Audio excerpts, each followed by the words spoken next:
Perusahaan startup merupakan impian bagi pencari kerja ataupun pegawai yang sudah bekerja di perusahaan konvensional. Mengapa tidak? Perusahaan startup menawarkan begitu banyak kompensasi yang tidak dapat Anda temukan di perusahaan lainnya. Tapi tahukah Anda terdapat sisi lain dari perusahaan startup ini?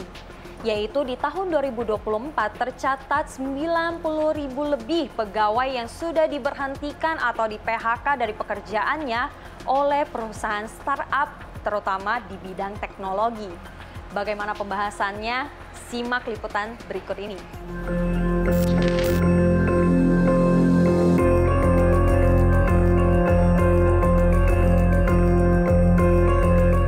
Sepanjang semester pertama 2024, layoffs.fyi mencatat terdapat 317 perusahaan yang melakukan pemutusan hubungan kerja atau PHK massal. Secara global, dengan sekitar 90.000 karyawan terpaksa harus menjadi pengangguran. Tentu angka ini bukan angka yang kecil. Bahkan perusahaan yang turut menyumbang angka PHK ini salah satunya adalah perusahaan besar seperti Tesla, Amazon, Google, dan TikTok. Seakan tak cukup, gelombang pemutusan hubungan kerja bukan satu-satunya ancaman yang sedang melanda bisnis teknologi. Bahkan pelaku usaha di bidang teknologi skala kecil menengah harus terpaksa menutup bisnisnya. Di sisi lain, Menteri Komunikasi dan Informatika Republik Indonesia pada Kabinet Kerja tahun 2014-2019 Rudi Antara menyebutkan, angka layoff global ini merupakan salah satu cara efisiensi perusahaan dan tutupnya perusahaan sudah menjadi hal yang biasa terjadi pada perusahaan startup.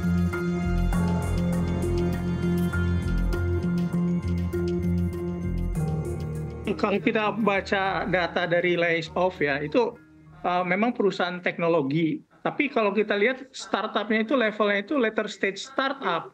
Karena dari sisi pendanaan di seri F, di seri G, bahkan post IPO. Jadi beda barangkali case-nya dengan Indonesia. Karena kan tadi yang diangkat di isunya adalah startup early stage di Indonesia. Jadi kalau memang early stage mah memang udah biasa namanya startup tutup, bukan hanya karyawannya diberhentikan.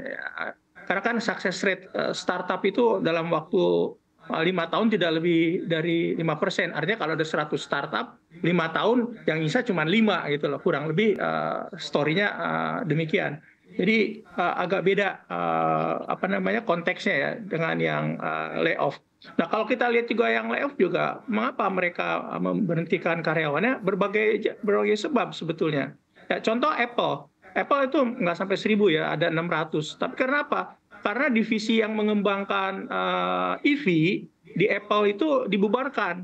Jadi otomatis bisnisnya tidak dimasuki, ya udah orangnya juga di-dismiss gitu loh. SAP itu karyawannya seluruh dunia ada 100.000 lebih. Awal tahun mereka 6.000 diberhentikan, tetapi mereka juga pada akhir tahun jumlahnya akan kembali ke sebelumnya, yaitu sekitar 100 ribuan. Ini hanya penggantian darah dengan darah yang lebih fresh, dengan knowledge yang lebih fresh, dengan capacity yang lebih fresh, yang berbasis AI tentunya.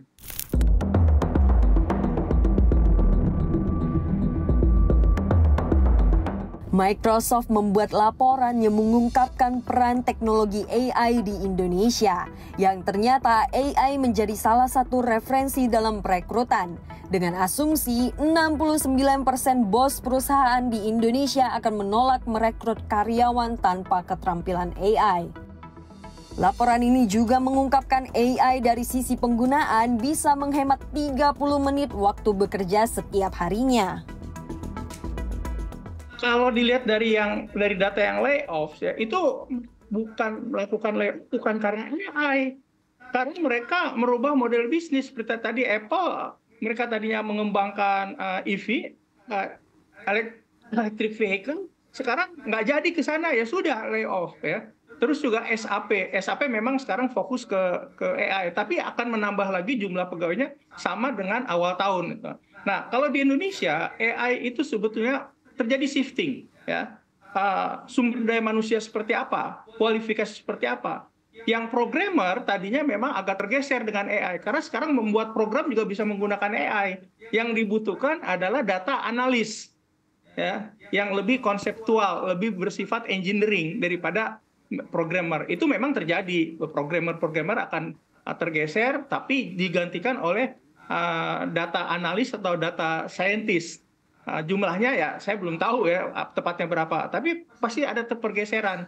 Requirement menggunakan AI ini akan menimbulkan pasar baru bagi sumber daya manusia tertentu yang kualifikasinya berbeda dengan sebelumnya.